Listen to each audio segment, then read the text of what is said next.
작금의 엄중한 국제 정세를 뒤로하고 저마저 적대적 민족주의와 반일 감정을 자극해 국내 정치에 활용하려 한다면 대통령으로서의 책무를 져버리는 것이라고 생각했습니다. 이제 한일 양국 정부는 각자 자신을 돌아보면서 한일 관계의 정상화와 발전을 가로막는 걸림돌을 각자 스스로 제거해 나가는 노력을 기울여야 합니다. 한일 관계 정상화는 결국 우리 국민에게 새로운 자긍심을 불러일으킬 것이며 우리 국민과 기업들에게 커다란 혜택으로 보답할 것입니다.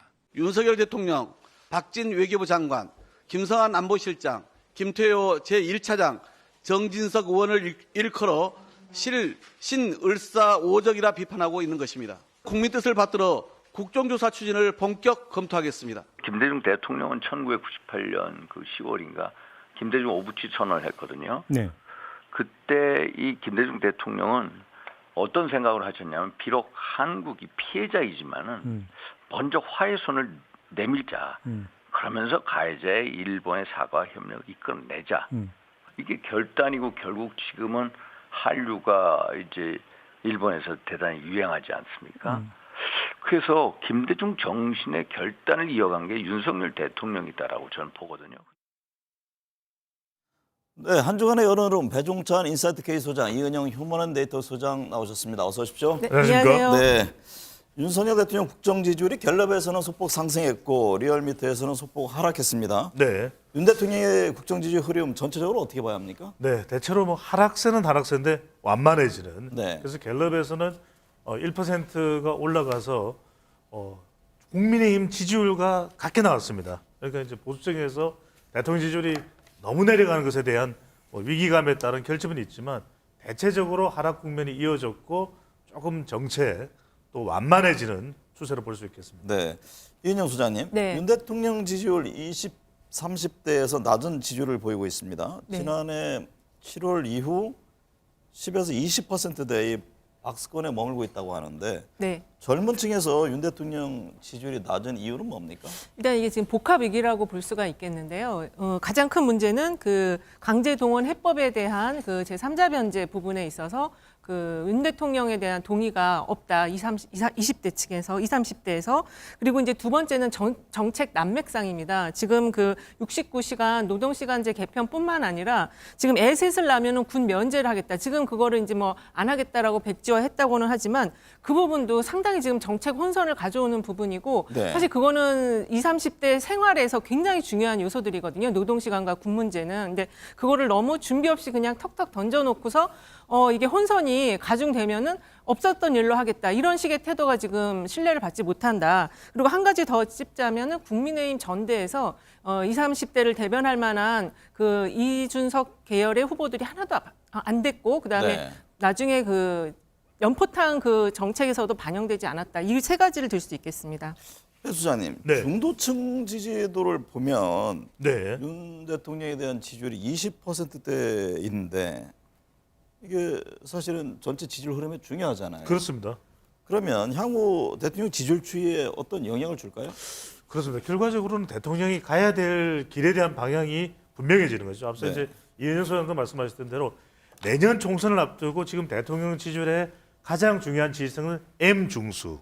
그러니까 지난 대선 같았으면 대선에서의 당락을 결정하는 것은 M 여중, MZ 세대 여성 중도층이었다면 총선은 수도권이 들어가는 겁니다. M 중수. 그러니까 MZ 세대는 다른 게 중요한 것이 아니라 청년 정책이 있어야 되는 것이고 중도층은 정치적 이슈가 아니라 경제입니다. 네. 경제 관련되는 이 사안들이 어떻게 윤석열 대통령이 더 성과를 거두느냐. 지난해 하반기 기준으로 지금 대만이 1인당 GDP가 우리를 앞질러 버렸어요.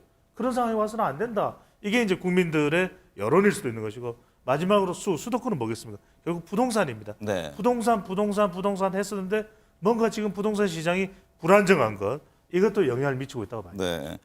지난 20일에 윤석열 대통령 국무회의에서 한 23분간 한일 관계 개선이라든가 근로시간 유연화 정책에 대해서 직접 설명을 했습니다. 네. 2030 세대라든가 어떤 여론 반전의 계기가 되고 있습니까? 그 직접적으로 대통령이 이렇게 소통을 하는 경우에는 그게 이제 여론 반전의 계기가 될 수 있는데 이번 경우에는 그렇지 못했다라고 정리할 수 있겠고요. 서해 수호의 날에도 이제 눈물을 보였어요. 그런데 거기에 그 영상에 달린 댓글들을 보면은 연기다라는 의견들이 좀 많이 올라왔더라고요. 그래서 이게 지금 진정성 있는 소통이 지금 안 되고 있다 이렇게 볼 수 있겠고요. 그 썸트렌드로 3월 13일에서 25일 사이에 그 69시간 노동시간제를 관련한 감성 연관어를 보면 반대, 퇴행, 논란, 반발 이런 단어들이 굉장히 큰 자리로 차지하고 있어서 네. 지금 가장 중요한 건 대통령의 진정성 있는 소통이다 이렇게 정리할 수 있겠습니다. 배종찬 수장님, 네. 헌법재판소가 검찰의 수사권 조정과 관련해 개정 법률은 유효하다 이런 예. 결정을 내렸습니다. 이 판단을 두고 지금 국민의힘과 민주당이 공방을 이어가고 있는데요. 네. 헌법재판소의 결정에 대한 여론은 어떻게 나타나고 있습니까? 아직 뭐 여론조사가 실시된 건 아니지만 네. 대체적으로 상당히 또 팽팽할 가능성이 있을 것이다. 물론 이제 중도층에서는 헌법재판소의 결정을 존중해야 된다는 해석이 나올 수도 있을 테고요. 그렇다면 결과적으로 이건 뭐냐? 앞으로 또 더 정치적 공방, 더 두동강 나는 대한민국 이 헌법재판소의 판결을 정치적으로 해석할 것이라는 네. 거예요. 그러니까 방금 전에 정은가 배우께서도 말씀하셨던 대로 헌법재판소의 이 판결을 누구든 만족할 수는 없을 겁니다. 하지만 헌법재판소로 말 그대로 이 헌법에 대한 또 법률에 대한 권한쟁의 이 위헌 심사를 담당하는 것 아니겠습니까? 그렇다면 이 헌법재판소의 결론이 법적으로는 유효하되 입법 절차에서 법사위원회에서 이 다당 소속의 민주당 소속 의원을 무소속으로 바꾸어서 이렇게 한 것은 분명히 심의 의결 절차에 부정적인 영향을 미쳤다. 이 이야기를 하고 있으면 그대로 받아들이면 되는 겁니다. 그런데 이 헌법재판소장을 비롯해서 5명은 한통속이다. 우리 법 연구회, 국제법 연구회 민변 출신이다. 결국 정치적 해석을 해버리면 이제는 다 정치적 해석을 할 겁니다. 네. 이런 상황이 되면은 또 우리 검찰 수사권 완전 박탈, 원상 복구 얼마나 고통스러웠습니까? 그 상황으로 다시 접어들게 되는 것이죠. 삼권 분립과 각각의 역할에 대해서 서로 존중할 필요가 있다 이런 지적이시군요. 그렇습니다. 네. 민주당은 한동훈 장관의 사퇴를 요구하면서 뭐 탄핵까지 검토하겠다 네. 이런 얘기가 있었는데 앞서 문제 말씀을 들어보니까 탄핵을 아직은 염두에 두지 않고 있다 이런 네, 얘기를 그렇죠. 합니다. 네. 국민들은 한 장관의 책임론을 어떻게 바라보고 있습니까? 일단 이제 민주당이 탄핵을 하겠다는 그 근거는 법무부 장관은 행정을 집행하는 그 행정부의 일원인데 이 장관이 그 수사권 배분에 대해서 입법권을 침해한다라는 내용이거든요. 근데 이게 국민들이 볼 때는 굉장히 좀 이렇게 와닿는 내용은 아니에요. 그러니까는 나의 이해와 관련된 이야기가 아니기 때문에 한동훈 장관의 책임론을 직접적으로 묻지는 않을 것 같습니다. 네. 하지만 그 한동훈 장관이 그 모든 이 정부 어떤 야당과의 대응을 보면은 너무 즉자적으로 대응을 하고 굉장히 그 좀 부정적인 언어를 많이 써요. 그래서 차라리 그러려면 정치를 해라 이런 얘기까지 나오고 있는데 그 이 헌재 소송과 관련한 면에 대해서는 한동훈 장관에게 국민들이 책임을 직접적으로 묻지는 않을 것으로 좀 보여집니다. 네. 당 지지율 좀 살펴볼까요? 예. 국민의힘 지지율 김기현 대표 취임 이후에 하락세로 돌아선 모습인데요. 이게 리얼미터 조사를 보면 11월 사주 이후 최저치를 기록했던데 네. 김 대표 취임 이후에 지지율이 하락하는 배경은 뭡니까? 이 이유가 김기현 대표에게 있겠느냐. 결국 네. 지난 국민의힘 전당대회가 김벤션이 아니라 윤벤션이다. 네. 그것을 분명히 하는 겁니다. 그러니까 정당 지지율도 지금 대통령 지지율에 연동돼 있다. 일본 이슈 69시간 등일 수밖에 없는 것이고 그렇다면 아쉬운 대목은 이런 겁니다. 대통령이 지지율이 내려갈 때 외부 요인에 의해서 그다음 뭔가 국민의힘 내에서 독자적인 경쟁력 그러니까 정책에서 좀 더 근로시간 또는 일본 이슈에서 당이 좀 뭐 의견을 내든지 대통령과 네. 맞서라는 이야기는 아닙니다. 좀 더 대통령의 정책을 좀 더 유연하게 국민들에게 긍정적으로 전달되도록 할 수 있는 당의 역할은 뭘까? 결국 당은 이념, 지지율에 영향을 미치는 정책, 또 사람이거든요. 적어도 이념은 어떻게 할 수 없다 하더라도 보수니까. 그렇다면 이 정책에서도 좀 더 유연하게, 사람도 좀 더 포용력 있게 이렇게 하면 국민의힘이 조금 지지율을 끌어올리면 여기에 대통령 지지율이 더 따라갈 수도 있거든요. 네. 이런 부분들은 아쉽다. 안타깝다 네. 이렇게 볼 수가 있겠죠. 예. 아쉽다 안타깝다를 강조하시는군요. 국민의힘 지지율 보면요. 네. 20, 30대 지지율 앞서 얘기했습니다. 상대적으로 좀 낮은데 네. 이게 결정적입니까? 아니면은 전체적인 또 다른 요인이 있는 겁니까? 일단은 그 한일 관계 부분을 저는 가장 중요하게 보고 있거든요. 네. 20, 30대 지금 낮은 지지율은 그렇게 보고 있고, 그다음에 이제 아까 말씀드린 것처럼 생활상의 정책에 있어서 혼선을 빚고 있다.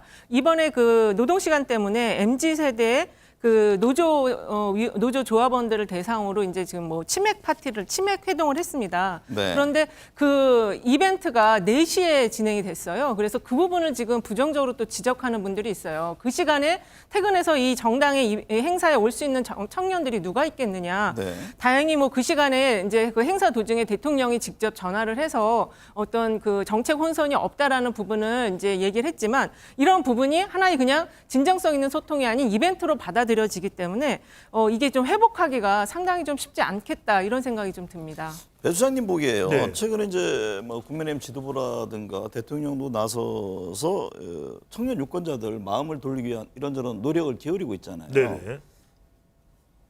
마음이 되돌았을까요? 저는 뭐 지금 상태로는 쉽지 않아 보입니다. 중요한 것은 이 마음을 돌리겠다. 총선 때 중요하니까, 또 MZ 세대 지지율이 빠졌으니까, 또 최근에 69시간이 상당히 부담스러운 것이니까, 이게 아니라 그들 속으로 들어가는 게 중요합니다. 현장에서 정말 어떤 이 표심을 얻기 위해서가 아니라 과연 청년들의 고민은 뭘까? 이념과 상관없이 그들의 또 바람은 뭘까? 바람은 무엇일까? 희망은 무엇일까? 이걸 더 집중적으로 청취하는 것이 중요하거든요. 네. 이 말씀을 꼭 드리고 싶습니다.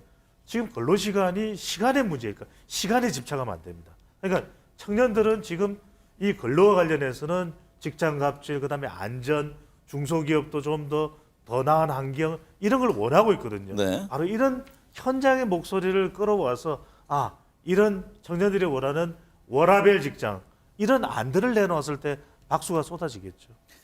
국민의힘 차기 원내대표 선거 4월 7일 열리는데요. 다 친윤계입니다. 지금 네. 김학용 의원, 윤재욱 의원 2파전인데요. 지역구도와 윤심이 관건이라고 얘기를 합니다.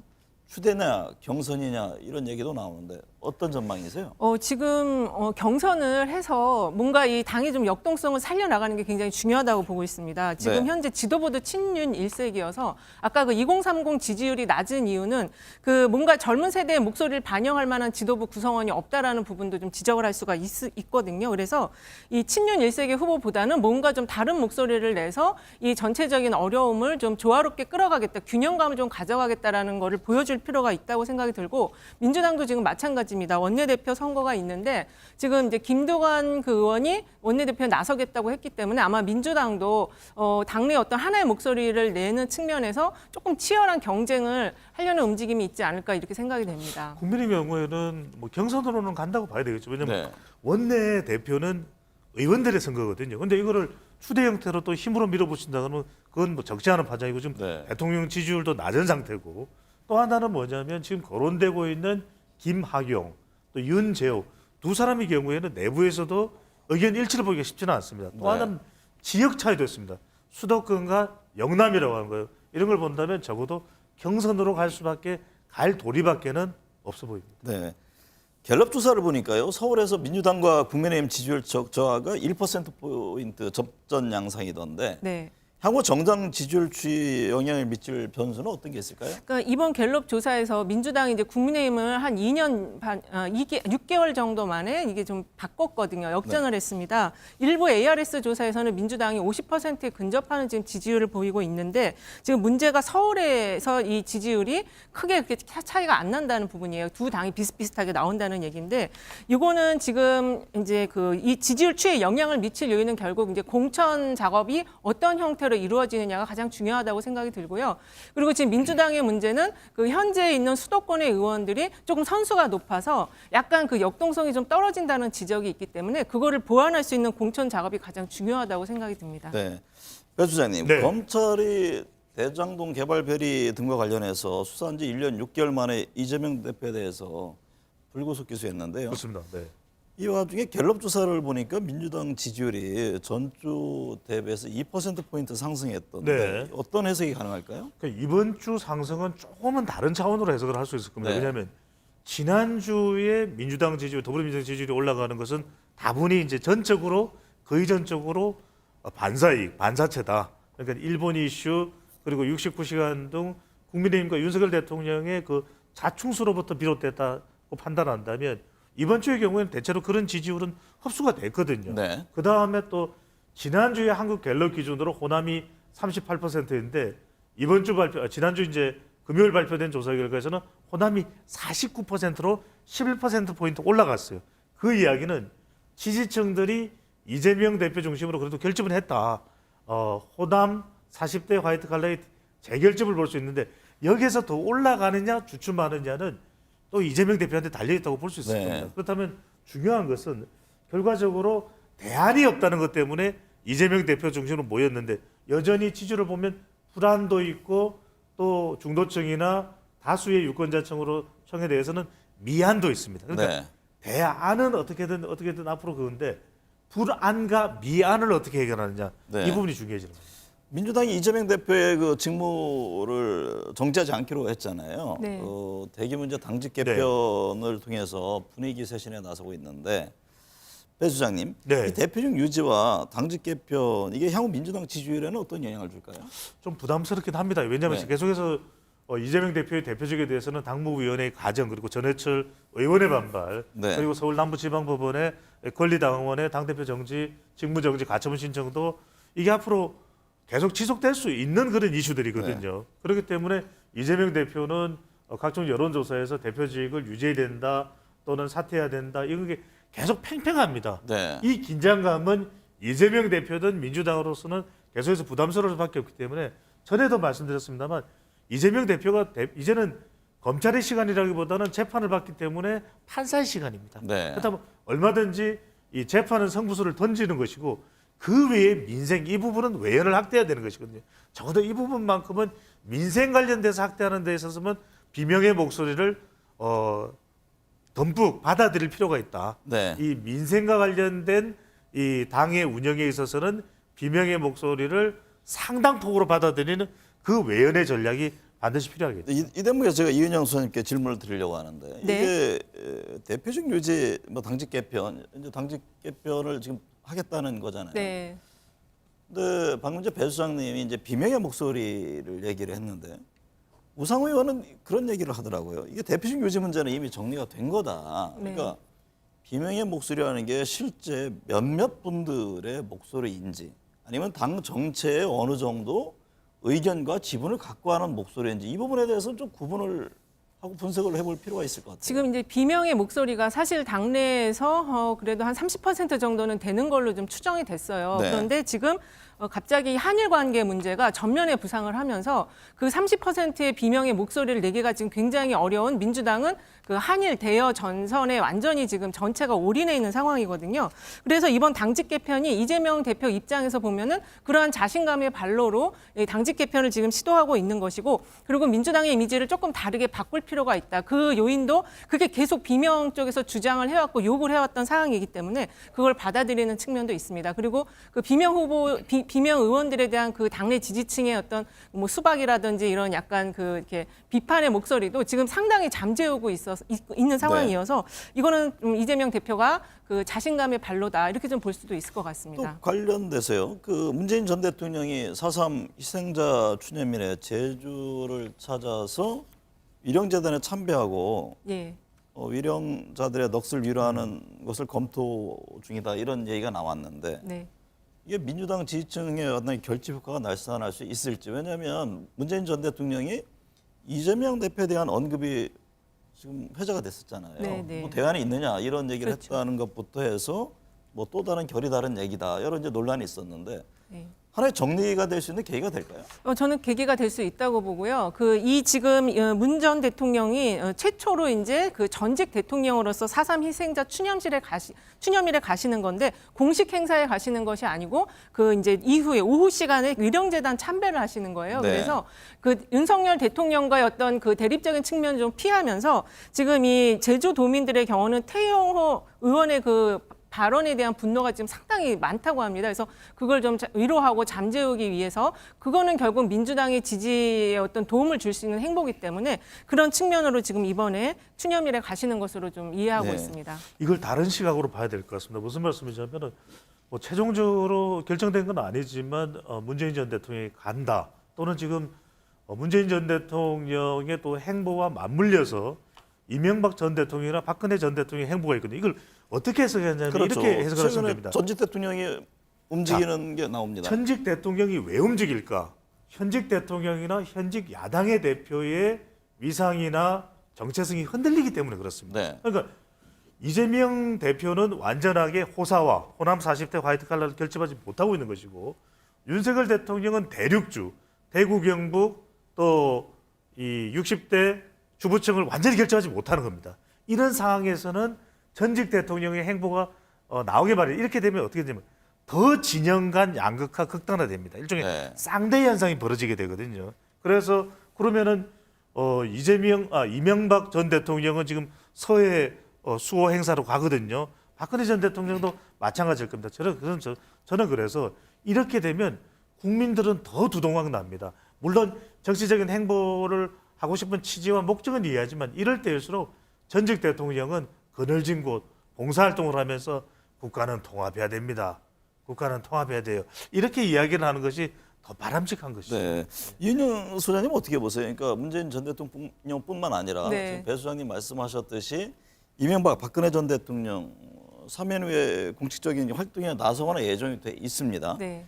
그러니까 이게 향후 총선이라든가 어떤 정치권에 미칠 영향이 있을까요? 저는 별로 없을 거로 보는데요. 왜냐하면 이제 전직 대통령의 영향력이라는 거는 굉장히 제한적입니다. 그리고 네. 지금 이명박 대통령이나 박근혜 전 대통령의 경우는 사법적 리스크를 갖고 있는 전직 대통령이기 때문에 영향력이 그렇게 있지 않을 거로 보고 있고요. 문재인 전 대통령은 사법 리스크가 없는 대통령이긴 하지만 그래도 그 5년 만에 정권을 지금 교체가 된 상황이어서 그 영향력이라는 거는 전 제한적이다 이렇게 보고 있습니다. 네.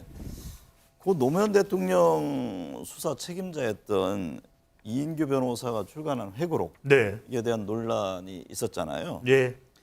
책에 담긴 내용을 두고 국민 절반 이상에게 사자 명예훼손이다 이렇게 응답을 했다면서요? 그렇습니다. 이건 정말 이 여론조사 결과가 적나라하게 국민들의 감정을 보여주고 있습니다. 우리 MBN에서 스페셜하게 준비가 돼 있죠. 근데 이게 보면 이인규 전 중수부장 주장이 사실일지도 모르겠다. 사실이다. 30.1. 그러니까 이제 보수층에서는 이 조사만 놓고 보면 국민의힘 지지층이나 보수층의 비율만큼도 안 돼요. 저 30.1이. 그러니까 대체적으로 뭐 그 책의 내용을 뭐 책은 안 읽어봤지만 뭐 그럴 수도 있겠다. 노무현 전 대통령과 관련된 그런 내용이 있었을 수도 있겠다. 이렇게 생각하는 거예요. 근데 55.1은 뭐냐면 그게 뭐 사실이든 아니든 간에 고인이 되셨지 않냐. 막 고마해라. 이 메시지라고 봐야 되겠죠. 예. 네. 이은영 소장님, 네. 북한이 최근 도발 이어지고 있잖아요. 네. 그 윤 대통령 단호한 대응을 강조하고 있는데 이게 한일 정상회담 후폭풍 속에서 북한의 도발, 윤 대통령 지지율 전체 여야 지지율에 미칠 영향은 어떻게 보세요? 일단 이 북한의 그 기존의 과거의 그 여러 행적을 보면 항상 벼랑끝 전술을 했거든요. 네. 이 지금 미사일 발사도 그러한 전술 중에 전략 중에 하나로 보여지고 이거는 결국 미국과 대화의 문을 열겠다라는 그 시그널을 보내주는 겁니다. 근데 전 여기서 지적하고 싶은 거는 대통령의 언어거든요. 대통령께서 선제 타격을 이야기했기 때문에 이 일관성을 갑자기 바꾸면은 또 정책 혼선이 와요. 그래서 대통령이 어쨌든 사실은 북한에 대해서 강력하고 단호한 대응을 하겠다라는 그 기조는 유지해 나가시되 지금 소통 창구를 빨리 찾아서 북한과 대화할 수 있는 그 어떤 그 대화의 특사 파견이라든지 이런 것들을 좀 검토할 필요가 있다. 지금 계속 이런 식이면은 이게 총선에서 유리할 거로 생각한다라면 저는 그건 큰 오산이라고 생각합니다. 북한 리스크가 총선에 절대 유리하지 않습니다. 배 소장님은 어떤 네. 견해세요? 저는 그래도 보수층을 조금 결집할 수 있는 그런 기제는 된다고 봅니다. 네. 왜 그러냐면은 제가 좀 최근에 그 일본에 대한 제3자 변제안도 궁지에 몰려 있는 상태고 4월에 쿠핀 방문을 하면은 경제뿐만 아니라 안보 관련해서도 논의가 될 수밖에 없거든요. 그리고 5월에 G7 이 히로시마에서 정상회의에 윤석열 대통령이 초청받게 된다면 그것도 관련된 내용이 한미일 정상회의에서는 또 나올 수밖에 없는 사안이기 때문에 그래도 큰 영향은 아닙니다. 그래도 윤석열 대통령의 지지율이 낮은 상태에서 보수층을 재차 결집할 수 있는 요인은 될 수 있을 것으로 보입니다. 네. 이번 한 주간 여론에 미칠 현안은 어떤 게 있습니까? 지금 31일 날 이재명 대표 그 재판이 있는데 유동규 지금 그 증인을 만난다고 하더라고요. 그래서 그 사안이 지금 사법적 리스크가 계속 이어지고 있기 때문에 지금 민주당이 모처럼 그 반등의 흐름을 탔는데 그것이 지금 다시 영향을 줄 것인가? 그럼 국민의힘과 또 바뀔 수도 있거든요. 그래서 그 부분이 가장 중요하다고 보고 있습니다. 배 소장님은? 저는 두 가지입니다. 하나는 하영재 국민의힘 의원의 체포 동의안에 대해서 더불어민주당과 국민의힘 의원들의 찬반 투표 그리고 이 헌법재판소 결정에 대해서 여파입니다. 정치권에 미치는 여진 이 부분도 한 주 동안 영향을 미칠 것으로 보입니다. 헌재 결정이 여전히 계속 갈 것으로 보시는 거죠? 전 지속될 것으로 보입니다. 네.